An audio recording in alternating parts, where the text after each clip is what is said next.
Hey everyone, we're here for another quick conversation for the long haul of leadership with Tod Bolsinger, and we're going to talk about a quote from Mike Bonem. This is from episode 218, Trust, Teams, and Transformational Leadership.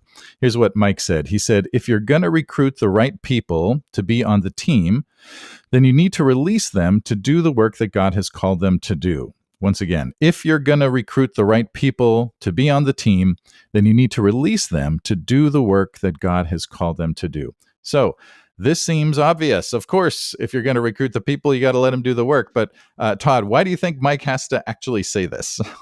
Yeah, yeah, this is great. I know Mike well, and Mike is Uh-huh. Mike is not only one of the best executive pastors I've ever heard of, Mm. but he coaches executive pastors. And you know what executive pastors are called to do?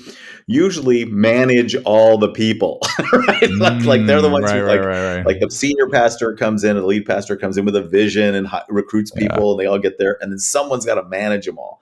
Well, yeah. usually the executive pastor comes in because the pastor's pulling their hair out over these people. And what Oh, Mike right. does, which is so brilliant, is he calmly says, no, you hired these people, let them run. Mm. Like good Yeah, management is empowering and exciting. And if right. and I laughed about this because when I was a young pastor, I used to feel like anybody on my team who was doing something that I didn't know about would look bad on me Yeah, as a leader. And what I right, realized is what I right. really want to do is hire really good people and then Mm-hmm. let them live out their faith. My job is to set the overall vision and direction, and then let Uh-huh. people have as much freedom as possible. Your best Yeah, people yeah. want the freedom to collaborate. And it doesn't mean they can go off in their own direction, but it means that Sure. you don't want to be micromanaging. And what I learned was I used to think I'm a good manager, and now I realized a good Mm. leader is a really good recruiter. Get really good people and let them play. And if you have to manage them, fire Yeah, them. yeah. Like that's my point of Right, view. Is right. I don't want anybody on my team that I have to inspire or Yeah, motivate. I want yeah. somebody on my Right, team who I can say, "You're doing so great.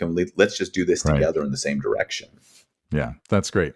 So there's a risk, but there's also a benefit. The benefit or the blessing or whatever is that they do what they're really good at, right? And you don't have to worry about that. The danger, of course, as you're kind of alluding to, is that they might not. So I guess maybe one of the questions is, I mean, what's the balance in terms of? Do you have any thoughts on that? The balance of letting Yeah. people There be who they are? Yeah. yeah, there's this phrase I often use in my books that came from the Hmm. time that I was pastoring a congregation near Camp Pendleton Mm. Marine Base. And there's this phrase in the Marines have that is called the commander's intent. And what it Ah, basically boils down to is yeah, everybody in the field has to know what the commander, like the general or the major who's right. leading the battle, intent is. And so if you tell a group of Hmm. Marines, take the airfield, Yeah, yeah. that's really different than saying, take the airfield so we can land a plane on it again.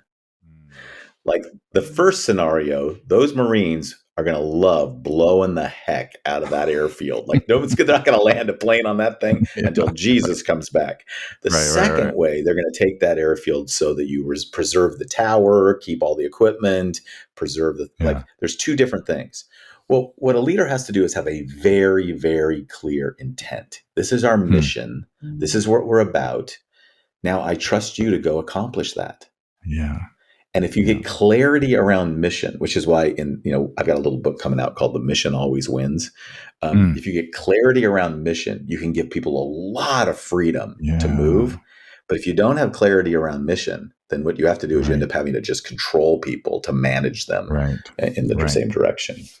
Yeah, I love that. So clarity on mission, but I imagine there's also communication, right? You got to stay in Yeah. touch Oh, with the people yeah. and keep the mission before them. Mission creep, I imagine. I'm thinking of how Oh, do we address those kinds of things? well, there's tons of stuff like that. So the most important thing, I think, for a leader, if you're sitting as the leader and you're listening to Mhm. this, the most important thing is you want people on your team who are better than you at the task Mm. you need them to do.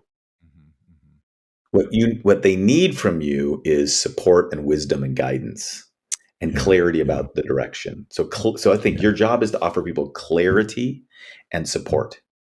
yeah, yeah. Clarity and support. So that means a lot of times saying, no, we're not going to do this, not because I don't want you to do it, but because it's not clear about our mission.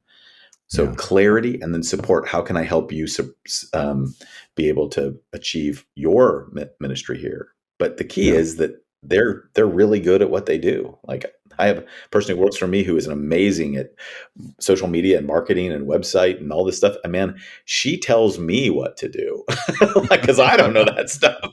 That's the goal. That's the goal, right? Yeah, right, Yeah, right. that's great. That's great. Well, let me read the quote one more time. Again, Mike Bonem from episode 218. He said, "If you're going to recruit the right people to be on the team, then you need to release them to do the work that God has called them to do."